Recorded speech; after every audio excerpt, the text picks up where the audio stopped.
2장 15절에서 25절까지 말씀 한 절씩 교독하시고 마지막 25절은 함께 읽도록 하겠습니다.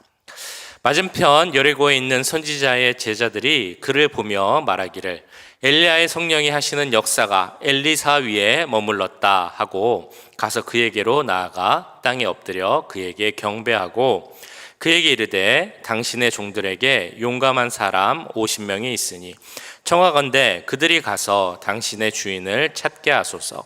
염려하건대 여호와의 성령이 그를 들고 가다가 어느 산에나 어느 골짜기에 던지셨을까 하나이다 하니라. 엘리사가 이르되 보내지 말라 하나 무리가 그로 부끄러워하도록 강청함에 보내라 한지라.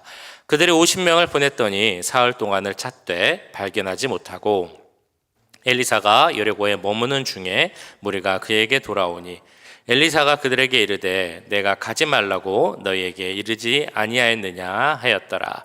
그 성읍 사람들이 엘리사에게 말하되 우리 주인께서 보시는 바와 같이 이 성읍의 위치는 좋으나 물이 나쁨으로 토산이 익지 못하고 떨어지나이다.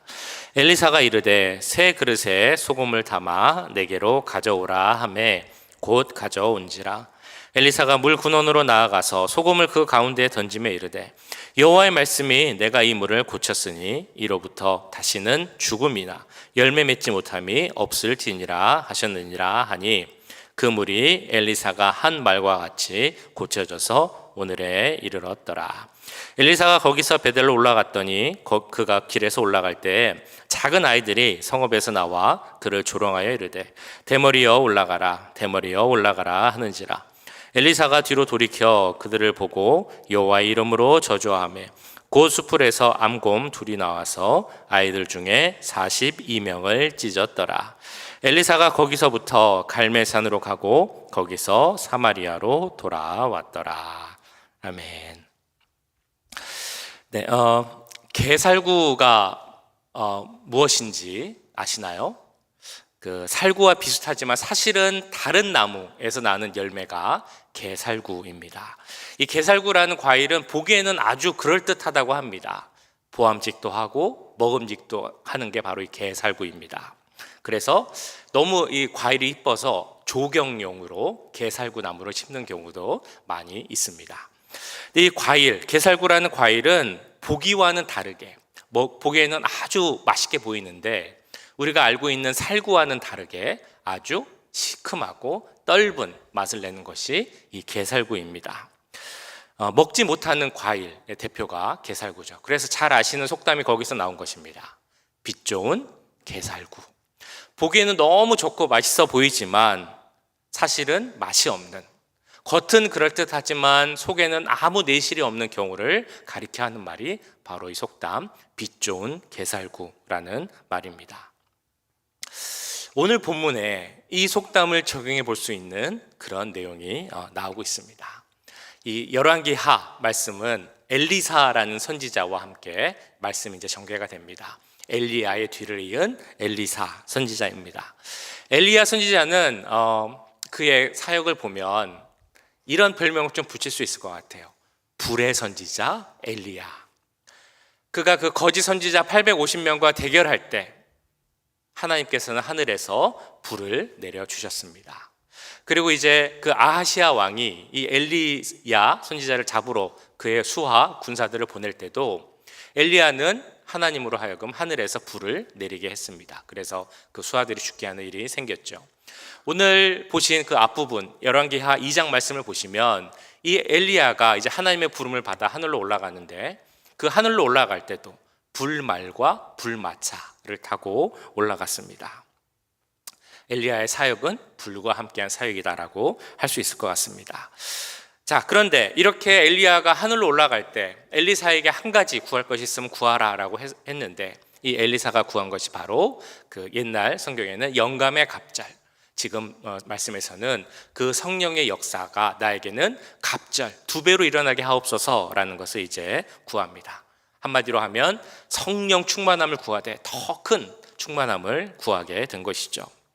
그리고 이 엘리야의 겉옷, 하늘로 올라가는 그 엘리야가 떨어뜨린 겉옷을 받음으로 이 엘리사가 그 성령 충만함을 받았다라는 것을 알게 됩니다. 자, 그리고 나서 이제 엘리사가 본격적으로 사역을 시작을 합니다. 오늘 말씀에는 엘리사가 했던 두 가지 사건이 나옵니다. 어찌 보면 서로 상관이 없는 별개의 두 사건으로 보이지만 이 두 사건을 통하여 우리에게 말씀하고자 하시는 하나님의 분명한 음성이 있을 줄 믿습니다. 첫 번째 사건은 이 엘리사가 여리고성으로 갔을 때, 머물고 있을 때 성 사람들이 찾아와서 이런 부탁, 청을 합니다. 그 성읍 사람들이 엘리사에게 말하되 우리 주인께서 보시는 바와 같이 이 성읍의 위치는 좋으나 물이 나쁨으로 토산이 익지 못하고 떨어지나이다. 여리고성이 터는 좋은데, 즉 주위 환경은 너무 좋은데, 땅도 좋고 다 좋은 것 같은데 물이 좋지 않아서 어려움이 있다라는 것입니다. 실제로 여리고라는 것을 보면 그 자연 그 환경이 참 좋았다고 합니다. 유대 산지로부터 이렇게 흘러서 여리고를 지나서 가는 강이 있었고요. 여리고 주위에 큰 평지가 있었다고 합니다. 그래서 거기는 나무도 많이 생겼어요. 종려나무도 많았고 감람나무도 많았고, 그리고 특별히 향이 나는 향나무가 많이 나는 곳이 바로 이 여리고였습니다. 자, 그래서 여리고라는 그 이름 자체의 뜻이 뭐냐면 향기가 나는 곳이라는 뜻을 가진 이 뜻이 바로 여리고라는 이름의 뜻입니다. 그만큼 좋은 나무들이 많이 있었고요. 뒤에는 그 산, 모압 산지가 병풍처럼 둘러싸여 있어서 자연 경치도 너무 좋았고 아름다웠고 살기에 참 좋은 곳이었습니다. 그런데 한 가지 문제가 있는 겁니다. 그게 뭐냐면 물이 좋지 않다는 거예요. 물이 좋지 않다는 것의 의미가 무엇인지 잘 아실 것입니다. 살아가기가 힘들죠. 그리고 이제 물은 모든 생명의 근원인데 물이 좋지 못하니까 나무들이 열매를, 과실을 잘 맺지 못한다는 것입니다. 제대로 익지도 못하고 열매를 맺어도 떨어지는 경우가 많이 생기게 된 것입니다. 이 말씀을 잘 보면 이 문제는 단순히 어떤 나무, 식물의 열매의 문제만은 아니라는 것을 보게 됩니다. 19절에 나오는 그 토산이 잘 익지 못한다라고 나오죠. 여기서 말하는 토산은 나무, 식물이 맺는 열매만을 의미하는 것이 아니라 가축, 동물, 나아가서 사람의 태의 열매까지도 의미하는 그런 말입니다. 이렇게 본다면 그 원인이 무엇인지 정확히 나오진 않지만 이 땅은 물의 문제에서 시작해서 더 큰 많은 문제들이 있었는데 그것은 바로 생명을 품지 못한다라는 문제가 있는 땅이었다는 것입니다. 그래서 영어 성경은 이 문제를 이제 표현할 때 열매가 없다, unfruitful이라고 하거나 더 나아가서 miscarriage, 그러니까 아이를 배지 못한다, 임신하지 못한다라는 단어로 표현을 하고 있습니다. 왜 여리고는 이런 저주의 땅, 생명을 품지 못하는 그런 땅이 되었을까요? 오늘 본문에 그 이유가 언급되지는 않지만 우리가 이스라엘 역사를 살펴봤을 때 이 여리고 땅에서 일어났던 여러 가지 어떤 저주, 안 좋은 일들이 있었음을 보게 됩니다. 사실 이스라엘 백성이 처음 가나안 땅에 와서 이 여리고 성을 점령했을 때부터 이 여리고는 문제가 많은 곳이었죠. 죄가 아주 크고 많은 관영한 곳이었습니다. 그래서 하나님께서 이스라엘 백성들에게 이 여리고 성을 점령할 때 너희는 이 성읍이 참 정결하지 못하니 여기서 아무것도 취하지 말고 모든 것을 다 하나님께 바쳐야 한다라고 말씀을 합니다. 여호수아 6장 18절 말씀인데요. 너희는 온전히 바치고 그 바친 것 중에서 어떤 것이든지 취하여 너희가 이스라엘 진영으로 바치는 것이 되게 하여 고통을 당하게 되지 아니하도록 오직 너희는 그 바친 물건에 손대지 말라. 아무것도 손대지 말고 다 없애라라는 말씀입니다. 이것을 한글 성경에는 진멸하라라고 나오고요. 그 원어에서는 헤렘이라고 나오죠. 모든 것을 진멸하고 없애는 헤렘 명령을 주시는 이유는 그 성읍에 있는 죄 때문이었습니다. 이 죄를 완전히 없애야 했기 때문에 아무것도 손대지 말고 다 하나님께 바치라라고 하는 것이었습니다. 이처럼 여리고는 죄가 많은 곳이었죠. 그래서 그 죄로 인해 무너진 이 여리고성을 다시 세우면 그 사람은 그로 인해서 저주를 받을 것이다. 그 아들을 잃게 되는 벌을 받을 것이다 라고 말씀하십니다. 그리고 그 일이 실제로 일어나죠. 열왕기상에서 우리가 보았습니다만 바로 아합의 때입니다. 아합의 때 베델의 사람 히엘이라는 사람이 이 여리고를 다시 재건을 하죠. 그럴 때 바로 하나님의 말씀대로 맏아들과 막내 아들을 다시 잃게 되는 그런 저주를 받게 됩니다. 뿐만 아니라 여리고를 점령한 후 하나님을 속이고 물건을 취했다가 그 온 가족이 몰살한 아간의 범죄, 이 범죄가 일어난 것도 바로 이 여리고입니다. 이처럼 여리고는 많은 죄와 아픔의 역사가 있었습니다. 그 중에 어떤 것 하나가 딱 원인이다라고 말하기는 쉽지 않겠지만 이런 죄와 또 아픔 이런 것들이 쌓이다 보니 여리고는 겉으로 보기에는 너무 좋고 아무 문제가 없는 그런 곳이었지만 사실 실제로는 너무나 많은 문제가 있는 곳이 되었습니다. 눈에 보이는 문제, 물의 문제가 있었고요. 더 나아가 내적인 문제, 영적인 문제, 생명을 품지 못하고 태어나게 하지 못하는 그런 문제가 있는 것이 바로 이 여리고였습니다. 사람들이 그것을 알고 이제 새롭게 선지자가 된 엘리사에게 와서 부탁을 하는 것입니다. 이것을 좀 고쳐주십시오. 물을 고쳐주십시오. 생명이 새어날 수 있도록 도와주십시오. 그때 엘리사는 새 그릇에 소금을 담아오라고 합니다.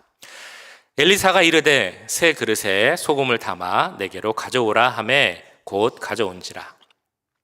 엘리사가 물 근원으로 나아가서 소금을 가운데에 던지며 이르되 여호와의 말씀이 내가 이 물을 고쳤으니 이로부터 다시는 죽음이나 열매 맺지 못함이 없을지니라 하셨느니라 하니 그 물이 엘리사가 한 말과 같이 고쳐져서 오늘에 이르렀더라.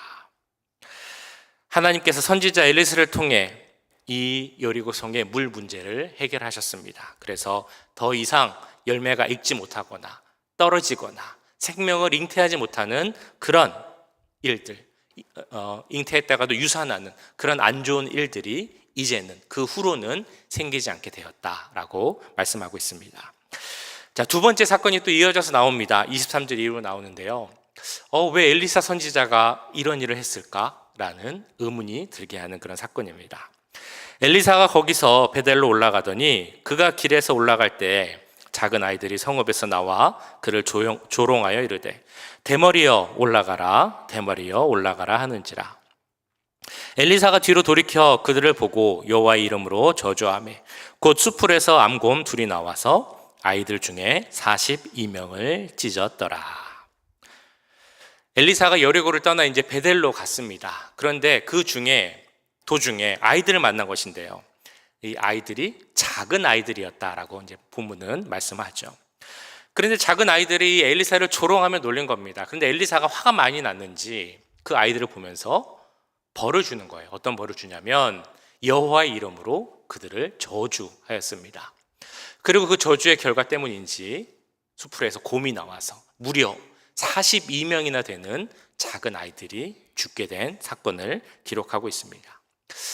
이 상황이 언뜻 이해가 되십니까? 물론 그 아이들, 아이들이라고 해도 어른들을 놀리는 것도 잘못된 일이고 특별히 하나님의 선지자에게 나와서 놀렸다라는 것은 분명 잘못된 일일 것입니다. 그런데 그렇다고 해서 그 아이들을 하나님의 이름으로 저주하고 그래서 죽게 된 사건이 일어난 이 상황을 우리는 어떻게 봐야 하겠습니까? 근데 여기서 중요한 질문이 하나 있습니다. 그건 바로 이 작은 아이들은 몇 살 정도 되는 아이들을 이야기하는 것일까? 처음에 보면 작은 아이들이라고 하니까 어린 아이들이 아닐까라고 생각을 하기도 할 수도 있습니다. 저는 처음에 이 말씀을 봤을 때는 작은 아이들이면 한 중2 정도 되는 아이들일까라고 생각을 했습니다. 그 왜 한국에서 그런 말 있잖아요. 가장 무서운 아이들이 누구냐면 중2 된 아이들이다. 그래서 중2병이라는 말도 있는데 그런 아이들 좀 약간 사춘기 정도 되는 아이들이 나와서 좀 그런 잘못된 행동을 한 것은 아닐까라는 생각도 했었습니다. 자, 그런데 원문을 보면 여기서 말하는 작은 아이들이라 함은 갓난아기부터 결혼하기 전에 청년들까지 다 부를 수 있는 그 말이라고 합니다. 그래서 오늘 나오는 이 작은 아이라 함은 그 나이가 정확히 나오진 않지만 여러 상황을 봤을 때 최소한 10대 후반이나 아니면 20대 초중반에, 우리로 말하면 청년들이라는 것입니다. 자, 그러니까 어느 정도 큰 청년들이 나와서 율법을 가르치고 하나님 말씀을 전하는 선지자들을 조롱하고 모욕하였다는 내용입니다.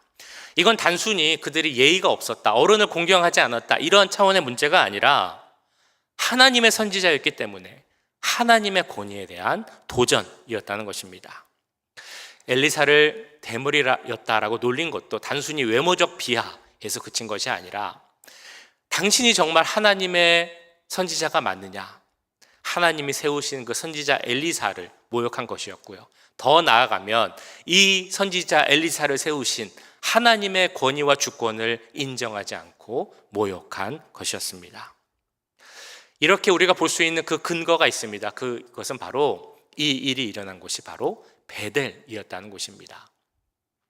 베델은 그 당시 선지자들을 키우는 선지자 학교가 있는 곳이었습니다. 그런데 문제는 그것보다 더 큰 안 좋은 것이 있었는데 바로 우상 숭배의 근원이 되는 타락한 도시였다는 것입니다. 혹시 기억나시는지 모르겠습니다. 처음에 이스라엘이 두 나라로 갈라지고 북이스라엘이라는 나라에 여로보암이 왕이 되었을 때 여로보암이 걱정이 하나 생겼었죠. 혹시 우리 북이스라엘 백성들이 제사를 드리기 위해 저 남유다의 예루살렘으로 갔다가 돌아오지 않으면 어떡하나 라는 고민이 생겼습니다. 그래서 그가 한 일이 금송아지 신상 두 개를 만들어서 하나는 가장 북쪽에, 하나는 가장 남쪽에 그 도시에 성읍에 놓은 것입니다. 북쪽에 있는 도시 이름이 단이었고 남쪽에 있던 도시가 바로 오늘 나오는 베델이었습니다.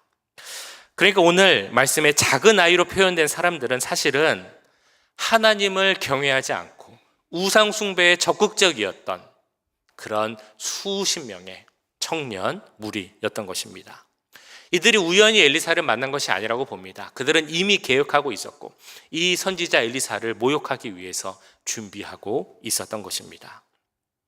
그렇기 때문에 그들이 그렇게 하나님을 모욕하고 조롱하는 것을 엘리사가 알고 있었기에 엘리사는 그들을 저주하였던 것이었고 하나님은 곰을 통하여서 그들을 심판하였던 것입니다. 그 많은 사람들 중에 일부인 42명이 죽게 된 사건이 바로 오늘 말씀의 내용입니다.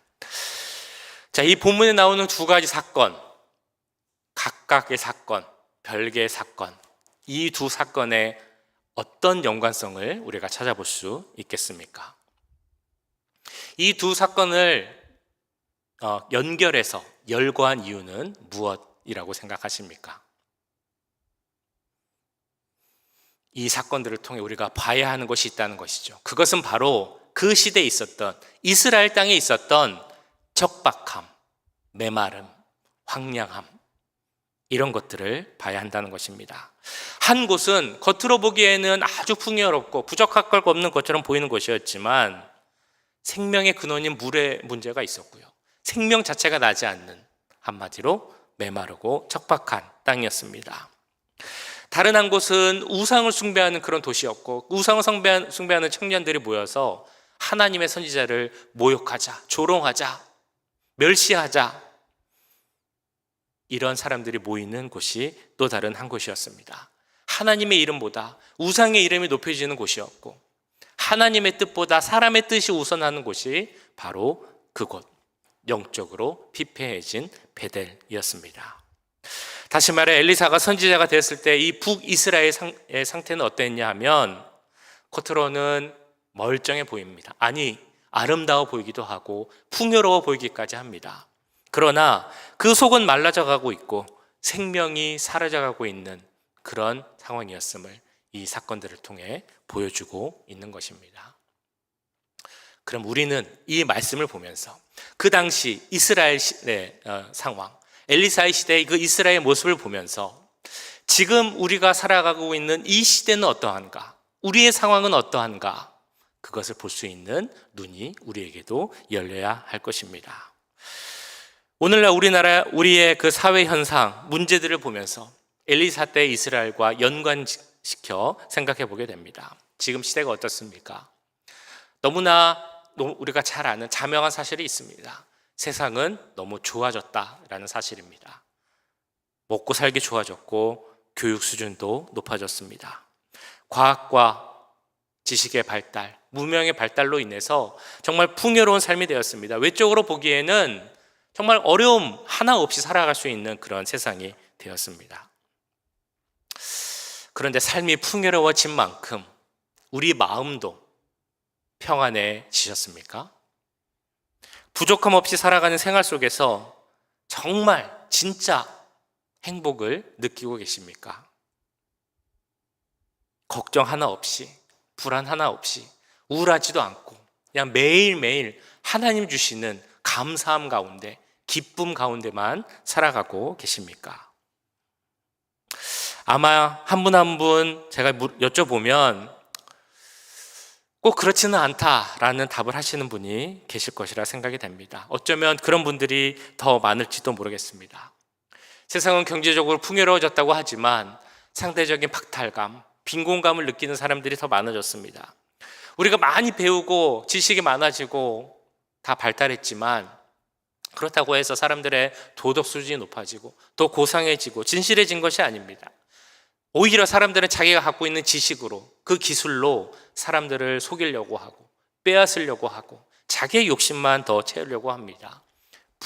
불의와 부정이 판치는 세상이 됐고 범죄가 더 많아졌고 부정과 부패가 넘쳐나고, 그래서 이 세상은 더 많은 싸움과 다툼, 전쟁이 일어나는 그런 세상이 되었습니다. 영적으로는 어떻습니까? 영적으로는 더 피폐해졌죠.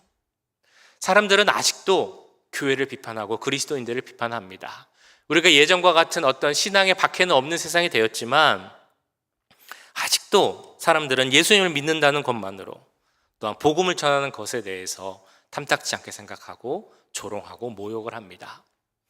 한 분 하나님밖에 없다, 우리가 그 하나님을 믿는다라고 할 때 사람들은 그런 하나님이 어디 있느냐라고 아직 이야기를 합니다. 예수님의 사랑을 이야기할 때, 십자가 보혈의 능력을 이야기할 때, 부활과 영생을 이야기할 때 아직도 많은 사람들은 난 그런 건 믿지 않는다, 그런 것은 다 거짓말이다 라고 말을 합니다. 우리 그리스도인들 가운데도 문제가 있습니다. 신앙생활을 오래 하고 교회를 오래 다녔지만 한 발은 교회, 다른 한 발은 세상에 내딛고 살아가는 모습들이 있습니다. 하나님을 믿지만 세상의 기준도 따라가고 내 욕심, 내 생각, 내 주장을 우선시하는 그런 모습도 분명 우리에게는 있습니다. 이 세상은 하나님 보시기에 좋은 세상이 되어야 하는데 갈수록 하나님 보시기에 좋은 세상이 아니라 우리 눈 보기에 좋은 세상, 그러나 그 속은 갈수록 피폐해지고 황량하고 척박한 세상이 되어가고 있다는 것입니다. 그런 세상을 살아가는 우리들, 예수님을 구주로 모시고 믿고 살아가는 우리들은 그렇다면 과연 우리는 이 세상을 어떻게 살아가야 하겠습니까? 오늘 말씀에 엘리사가 그 나쁜 물을 여리고에서 정화하기 위해서 사용하는 것이 있죠. 바로 소금입니다. 우리가 20절에 보셨던 것처럼 엘리사가 새 그릇에 소금을 담아 내게로 가져오라 하고 그 소금을 물 근원에 뿌려서 이 여리고에 있는 모든 나쁜 물들을 고치게 됩니다. 이런 엘리사의 모습, 그리고 그가 사용하는 소금을 보면서 아마도 여기 계신 분들이라면 예수님이 우리에게 주신 그 말씀이 생각이 나셨을 것입니다. 너희는 세상의 소금이니 소금이 만일 그 맛을 잃으면 무엇으로 짜게 하리요? 후에는 아무 쓸데없어 다만 밖에 버리워 사람에게 밟힐 뿐이니라. 예수님은 지금 우리에게 이렇게 말씀하시는 것입니다. 세상의 소금이 되라. 그래서 지금도 이 세상을 생명 없는 세상으로 바꾸는 그 나쁜 물들을 너희가 소금이 되어서 바꾸어야 한다라고 말씀하고 계십니다. 예전 조선 말기에 쓰여진 책 중에 매천야록이라는 책이 있는데요, 이런 글이 실려 있다고 합니다. 조선 왕조 말렵, 기독교가 이제 조선에 들어올 때쯤 되면 그때쯤에 그 매간 매직, 그러니까 관직을 돈 주고 사는 일들이 많았다라고 합니다. 관찰사라는 자리는 20만 냥, 고을 군수인 수령 자리는 5만 냥에 팔렸다고 합니다. 그래서 수령과 방백들이 생각하는 것은 오직 내가 어떻게 돈을 더 많이 모을 수 있을까라는 그런 생각뿐이었습니다. 그 책에 보면 이런 내용이 있습니다. 이번에 새로 난 평안북도 군수 중에서 어떤 세력 있는 양반이 야소교에 있는 고을에는 갈 수 없으니 영남 고을로 옮겨 달란다니 어찌 야수교가 있는 고을에는 갈 수 없냐뇨. 자, 이게 무슨 말인지 아시겠습니까? 어떤 사람이 돈 주고 이제 관직을 하나 샀습니다. 그래서 그 돈을 받은, 그래서 이 자리를 사람을 관직에 보내줘야 하는 사람이 평안도에 있는 어떤 마을로 이제 보내기로 한 것입니다. 그래서 이 사람이 관직을 이제 받고 나서 무엇에 관심이 있겠습니까? 자기가 돈 주고 관직을 샀으니까 내가 이 본전을 어떻게 뽑아야 하나, 더 나아가서 본전뿐만이 아니라 어떻게 이자까지 받아야 하나 라고 생각을 하고 그 마을이 어떤 마을인지 알아봤다는 겁니다. 알고 봤더니 그 마을은 옛날에 야소교라고 불렸던 예수님을 믿는 사람들이 많이 있는 동네였다는 것입니다. 그 사람이 깨닫게 된 것이죠. 내가 저 마을로 가면 나의 어떤 부정한 모습으로 저 사람들을 다스릴 수 없고 저 사람들로부터 내가 부정한 일을, 이득을 취할 수 없다라는 것을 알게 된 것입니다.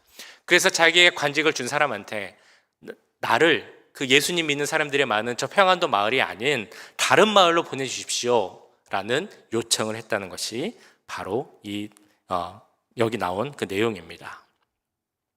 의미는 이런 것이겠죠. 진실하고 정직하고 바르게 사는 그리스도인들이 있는 그곳에 갈 수가 없다. 나는 그 기독교인들이 두렵다라는 의미일 것입니다. 세상이 썩어져 갈 때 그 세상의 사람들이 두려워하는 그런 사람들이 되는 것. 그래서 이 세상이 썩어져 가는 것을 방지하는 것이 바로 소금의 역할. 그 당시 기독교인들이 했던 역할이었고 바로 지금 우리가 해야 하는 역할이라는 것입니다. 이 세상이 어떤 세상인지 우리는 너무나 잘 알고 있습니다. 영적으로 너무나 어려운 세상이라는 것도 우리는 너무 잘 알고 있습니다. 그래서 주님은 지금 우리에게 이렇게 말씀을 하십니다. 이 세상을 고치고 바꿀 수 있는 그 소금의 역할을 너희가 해야 한다. 소금의 역할을 누가 해야 한다고 말씀하십니까? 당신이, 여러분들이 아닙니다. 바로 내가 해야 하는 것입니다. 역대하 7장 13절에 이렇게 말씀하죠. 내 이름으로 일컫는 내 백성이 그 악한 길에서 떠나 스스로 겸비하고 기도하여 내 얼굴을 구하면 내가 하늘에서 듣고 그 죄를 사하고 그 땅을 고칠지라. 이 말씀 붙잡고 먼저 기도하는 우리가 되길 간절히 소원합니다. 주님, 이 땅을 고쳐 주옵소서. 이 땅의 물을 고쳐 주옵소서. 이 땅에 생명의 강이 흐르게 하옵소서. 이 땅에 하나님 말씀의 능력이, 예수 그리스도의 보혈의 은혜가 넘치게 하옵소서. 그 일을 나를 통하여 이루어 주시고 우리 교회를 통하여 이루어 주옵소서. 이러한 기도, 황폐한 이 땅을 고치는 기도를 하며 또한 우리 삶의 자리에서 소금의 역할을 함으로 이 땅을 고치는 하나님의 도구 우리 모두가 될 수 있기를 주님의 이름으로 간절히 축원합니다. 기도하겠습니다. 오늘 말씀을 기억하며 기도하실 때 하나님, 이 황폐한 땅, 척박한 땅, 풍요로워 보이지만 그곳에 은혜가 없고 생명이 없고 영생이 없는 이 땅, 우리를 통해 이 땅을 고쳐 주옵소서. 이 땅이 살아나게 하옵소서. 이 땅에 생명의 강이 흐르게 하옵소서. 그를 위한 그 역할, 소금의 역할을 감당하게 하시고 하나님의 나라를 세우는 하나님의 도구가 되게 하옵소서. 우리 이 시간 함께 기도하겠습니다. 사랑의 주님, 오늘 말씀을 붙잡고 기도합니다. 아버지, 엘리사의 시대, 그 시대는 겉으로는 좋아 보이고 풍요로워 보이고 많은 것이 아름다워 보이는 시대였을지 모르지만 영적으로는 피폐한 시대, 하나님보다는 우상의 이름이 높여지고 또한 사람들의 생각이 그 뜻이 더 우선되는 그런 세상이었습니다. 하나님, 그 말씀을 통해 지금의 우리 세상을 바라보기 원합니다. 하나님, 지금 어찌 보면 그 시대보다 더 그거요, 타락하고 영적으로 피폐한 세상을 보게 됩니다. 하나님, 이 땅을 고쳐 주옵소서. 이 생을 고쳐 주옵소서. 이 땅에 흐르는 물을 고쳐 주옵소서. 이 땅에 욕심의 물이 흐르지 않게 하시고 이 땅에 사람의 생각에 강물이 흐르지 않게 하시고 하나님, 이 땅에 하나님의 은혜의 강물이 흐르게 하옵소서. 하나님의 생명의 강물이 흐르게 하옵소서. 이 땅을 고칠 때 소금이 필요합니다. 하나님, 우리들이 소금이 되기 원합니다. 내가 소금이 되기 원합니다. 우리 교회가 소금이 되기 원합니다. 하나님 이 땅을 고칠 수 있는 능력을 더해 주시고 다른 어떤 것이 아니라 그리스도의 생명의 그 보혈의 능력으로 하나님의 은혜의 말씀으로 이 땅을 고칠 수 있는 우리들이 되게 하여 주옵소서. 우리들이 기도할 때 하나님께서 그 기도를 들으시고 이 땅을 고치심을 믿습니다. 하나님 이 땅을 고쳐주옵소서. 하나님 정말 메마른 이 땅을 고쳐주옵소서. 더 이상 생명이 없는 이 땅을 고쳐주옵소서. 척박한 땅을 주여 하게 해주옵소서. 아름다운 땅이 되게 하시고 생명이 피어나는 땅이 되게 하시고 하나님 영생이 피어나는 그런 땅이 될 수 있도록 주님 도와주시옵소서. 우리가 주의 일꾼이들이 기도합니다. 우리를 사용해 주시고 우리 교회를 사용해 주시고 하나님 뜻을 이룰 수 있도록 주님 도와주시옵소서. 우리의 삶이 그런 삶이 되길 기도합니다. 하나님 함께 해주시옵소서. 하나님 도와주시옵소서. 주님 앞에 신실한 삶이 되게 하시고 해주시옵소서. 신실하게 신실하게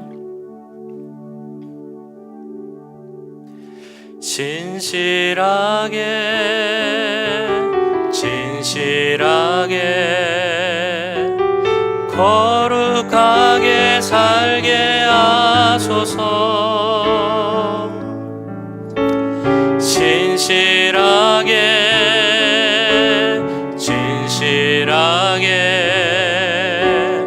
거룩하게 살게 진실하게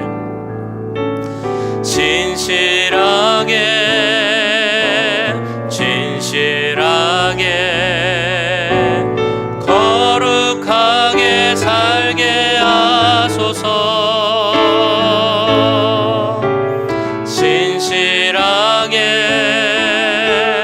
진실하게 거룩하게 살게 하소서.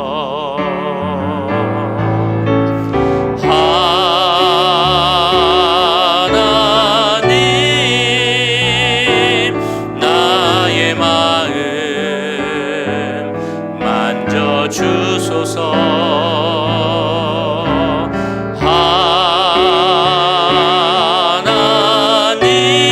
하나님 나의 영혼 새롭게 하나님 나의 기도 들어주소서.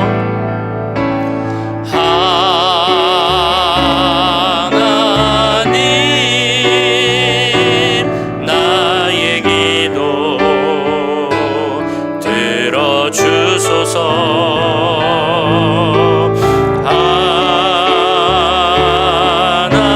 하나님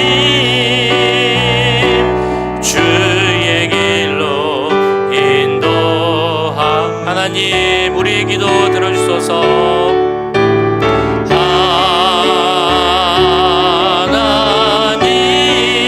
하나님 우리 기도 주소서.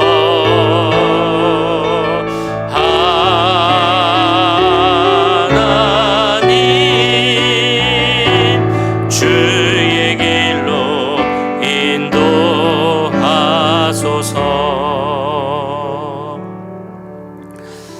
이 시간에는 우리 이 세상 이 땅을 위해 우리가 함께 기도하기 원합니다. 우리 잘 아시는 것처럼 여러 가지 세상 풍조가 때로는 법안까지도 하나님의 길을 가지 않고 세상의 길을 가고 있습니다. 세상은 더 풍요로워지고 부족한 건 없지만 사람들의 마음은 더 불안해지고 영적으로 피폐해져 가고 세상에 정말 은혜가 기쁨이 감사가 없는 그런 세상이 되어가고 있습니다. 우리가 해야 할 일 이 세상을 위한 기도임을 믿습니다. 우리가 기도할 때 하나님께서 들어주시고 이 땅을 고쳐주신다고 하셨사오니 주님 이 땅을 고쳐주시옵소서. 하나님의 성령이 임하게 하시고 그 은혜가 임하게 하시고 이 땅이 정말 바꿔질 수 있도록 생명이 거하는 이 땅이 될 수 있도록 주님 은혜를 더해 주옵소서. 우리 이 땅을 위해 이 미국을 위해 우리 한국을 위해 이 시간 함께 기도하도록 하겠습니다. 사랑의 주님 이 땅을 위해 기도합니다. 이 땅을 축복하며 기도합니다. 하나님 이 땅을 지으실 때 하나님께서 보시기에 좋았다라고 했던 이 세상 하나님의 뜻을 떠나고 있습니다. 우상으로 떠나고 있습니다. 주님 세상을 하나님을 부조하고 좀 부인합니다. 하나님을 믿으면서도 세상을 겸하여 섬기는 사람들이 많아지고 있습니다. 하나님 세상은 풍요롭고 복잡한 것 없고 정말 아쉬울 것이 없이 살아가는 것처럼 보이지만 사람들의 마음은 조금 더 공허해지고 비폐해지고 있습니다. 영적으로는 더 촉박해지고 있습니다. 하나님, 영적으로 채워주셔야 할 줄 믿습니다. 주여, 영적으로 채워주시옵소서. 그리고 우리 이 땅에 생명 성령을 보여주실 믿습니다. 이 땅에 성령으로 함께해 주시고 성령으로 주님 부어주시옵소서. 성령으로 채워주시옵소서. 성령으로 고쳐주옵소서. 하나님, 은혜로 충만케 하시고 성령으로 충만케 하여 주시옵소서. 이 땅에 정말 생명이 있어야 할 줄 믿습니다. 이 땅에서 살고 봐서 우리의 생명이 되지 않게 하시고 예수 그리스도의 보혈로 말미암아 그 믿음으로 말미암아 영생이 이 땅에 넘치게 하여 주옵소서. 하나님 나라의 은혜가 이 땅에 넘치게 하여 주옵소서. 아버지 함께해 주시고 이 땅에 주시면 하나님 주시는 생명이 넘칠 수 있도록 지금 도와주시옵소서. 한국을 위해 기도합니다. 미국을 위해 기도합니다. 사람들은 자기 60만을 위해 살아갑니다. 사람들은 자기 유익만을 위해서 살아갑니다. 사람들이 스스로를 갖고 문화를 바꿔갖고 하나님의 적대하며 반대하는 문화와 법률을 만들어가고 있습니다. 아버지, 하나님 말씀에 반대하는 그 모든 것들을 사라지게 하시고 하나님의 평강이, 하나님의 은혜가 주의 많은 분들에게 임할 수 있도록 주님 도와주시옵소서. 사람들에게 하나님의 마음을 따르게 하시고 죄를 허락하셔서 하나님을 경외하고 그 뜻을 따르고 말씀을 순종하는 것이 정말 가장 우선되고 귀한 것임을 깨닫게 하시고 무엇보다 말씀 가운데 거하는 우리 세상 사람들이 또한 하나님을 두려워하고 경외하는 모든 사람들이 이 미국과 한국에 될 수 있도록 주님 도와주시옵소서. 아버지, 은혜 내려 주시옵소서. 네, 우리 교회와 사역을 위해서 함께 이어서 기도하기 원합니다. 주님, 우리 교회 가운데 함께 해주시고 은혜를 더해 주시옵소서. 믿음 가운데 또 성령 가운데 굳건히 든든히 서가는 교회가 되게 하시고 그를 위해 하나님만 바라보고 하나님만 경외하는 교회가 되게 하옵소서. 기도하겠습니다. 우리 모든 사역자들 또한 장로님, 집사님, 권사님들, 우리 리더들에게도 함께 하시고 또 지혜와 믿음 허락하여 주셔서 교회에서나 세상에서나 본이 되는 모습으로 살아갈 수 있기를 이 시간 함께 기도하겠습니다. 지금 유스그룹이 리트릿을 진행 중입니다. 어제 출발을 해서 내일까지 하고 돌아올 텐데 그 시간에도 지금 함께 하시고 그 시간을 통해서 우리 자녀들이 하나님의 말씀을 듣고 많은 것을 깨닫고 정말 변하고 돌아올 수 있는 귀한 시간 될 수 있기를 그 은혜를 더해 달라고 이 시간 함께 기도하겠습니다. 사랑의 주님, 우리 교회를 위해 기도합니다. 하나님, 교회 은혜를 부어 주시옵소서. 하나님, 우리 교회가 더욱더 등진성하기를 기도합니다. 하나님, 우리가 믿음 가운데 설계 하시고 오직 하나님만 바라보며 주님, 모든 능력은 주님께 있음을 믿습니다. 주여, 그 뜻을 알게 하시고 그 뜻에 순종하며 우리 나아가는 우리 교회가 되게 해 주시옵소서. 우리 교회의 모든 분들 좀 이렇게 지켜주시고 특별히 모든 사역자들 좀 지켜주시옵소서. 우리 장로님들 가운데도 함께해 주옵소서. 주님, 우리 집사님, 권사님, 모든 교회 영적 리더들에게도 함께해 주시고 아버지, 하나님의 뜻을 더욱 찾는 시간이 되게 하시고 그 뜻 가운데 순종하며 우리 교회가 더욱 든지 서가기를 좀 기도하는 우리가 되게 하여 주시옵소서. 하나님을, 우리 예수 그리스도를 교회 머리를 모시고 순종할 때 우리 교회가 정말 든든하게 될 줄 믿사오시와 함께하여 주시옵소서. 하나님, 무슨 사역을 하든지 은혜 가운데 거하게 하시고 하나님, 우리가 정말 뜻 가운데 살아갈 수 있도록 도와주시옵소서.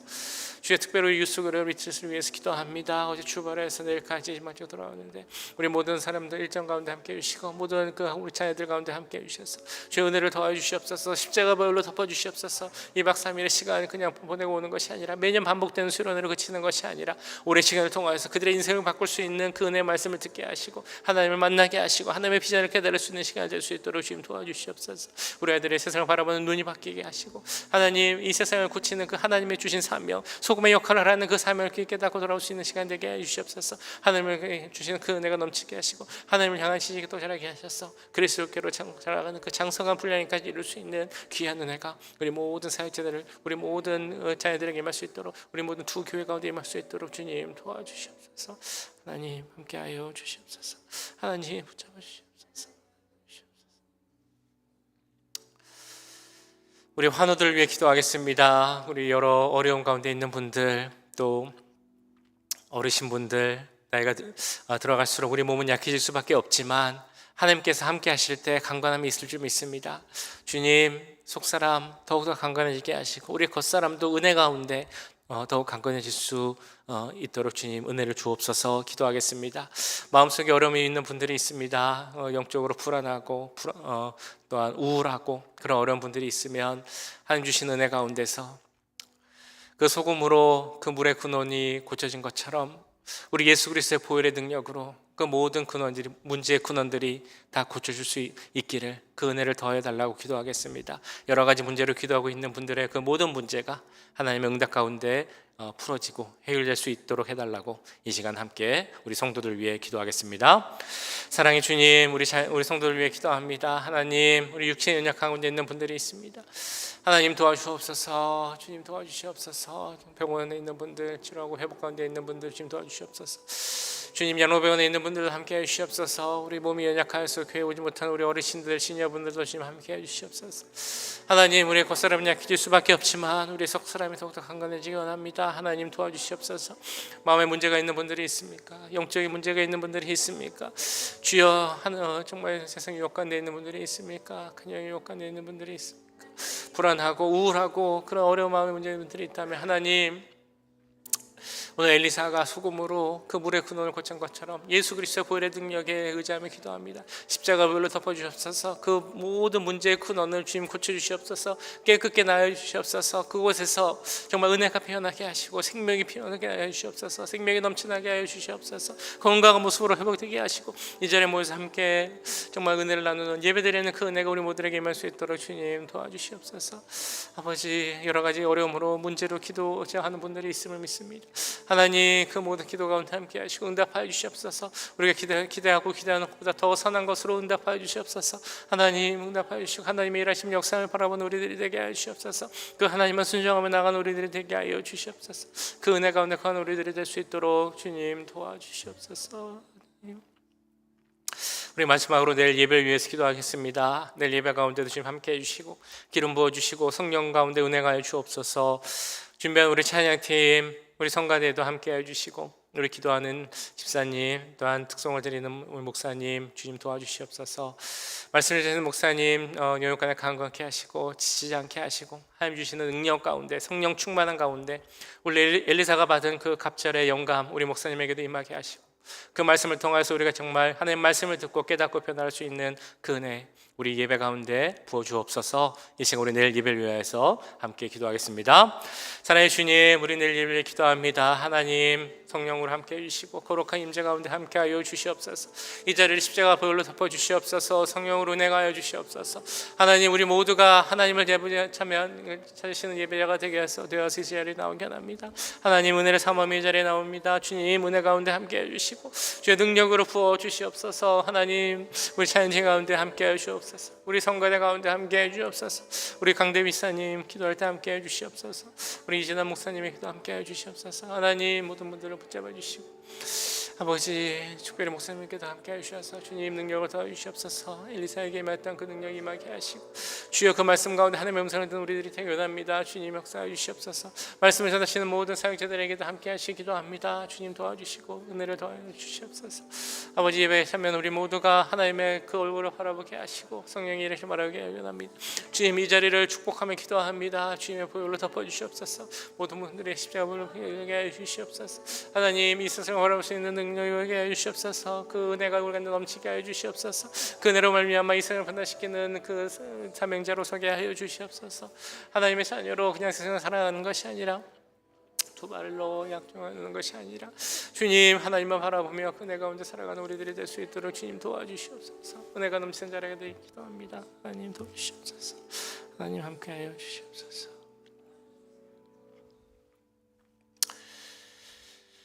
사랑의 주님, 오늘 열왕기하 엘리야 시대 그 이스라엘을 보며 또한 지금의 우리가 살아가는 이 시대를 바라보게 됩니다.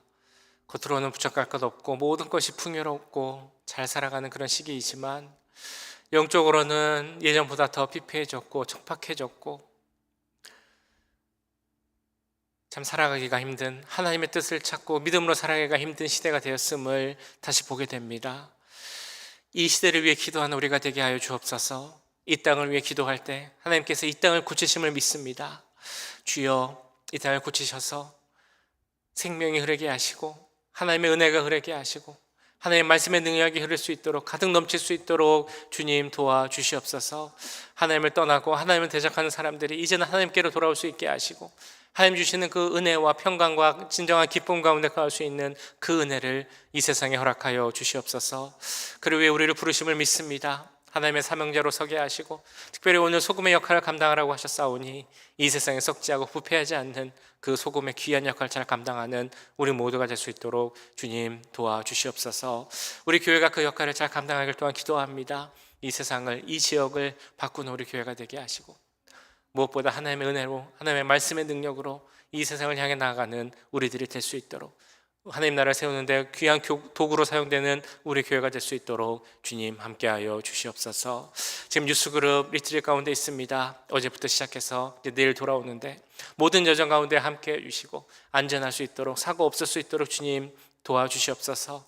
무엇보다 우리 아이들이 이 시간을 통하여서 하나님 주시는 충만한 은혜 가운데 거하고 하나님을 알아는 그 지식이 충만해지길 기도합니다. 하나님을 그 삶의 주인으로 고백하는 시간이 되게 하시고, 하나님 주시는 그 비전 가운데 그들의 삶을 어떻게 살아가야 하는지 생각하고 결단하는 귀한 시간 되도록 함께하여 주시옵소서.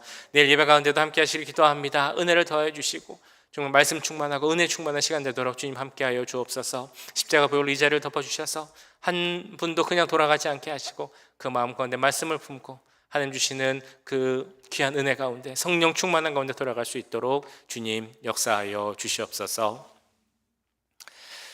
지금은 우리 주 예수 그리스도의 은혜와 하나님 아버지의 무한하신 사랑하심과 성령 하나님의 감화 감동 역사 교통하심이